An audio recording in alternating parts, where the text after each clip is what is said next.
Hello everyone! Welcome again to Nav's Cooking. Yan! So we're back everyone! Karong gabi nag-request akong husband nga magluto mi og shrimp nga na ay salted egg. Ginahan daw ko nung siya ingon ani kanon na mo. Actually crab gid unta to. Kaso lang pag inquire na ko may gulay 650 man day ang kilo sa crab karon gabi 3. So mahal kaayo, so dili lang mi sa shrimp. Of course mahal gyapon ang kilo pero kere-kere na ni siya guys. Tapos, gituyok sab na ko ang merkado kay nangita ko og itlog maalat.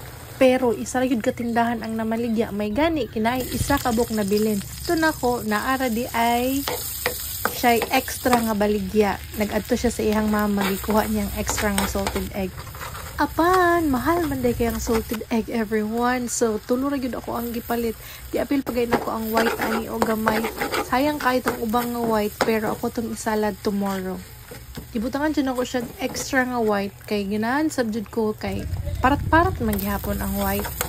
Gibutangan ako siya og sugar guys kay para mo balance ang iyahang naman guni siya kaniyang may pagka-spicy dayon. Syempre salty gid siya kay na may salted egg, so akong gibutangan og sugar to balance the taste. Yan, ready na ko mo adto og station kay didto mi mangaon karon. Thank you so much for watching everyone.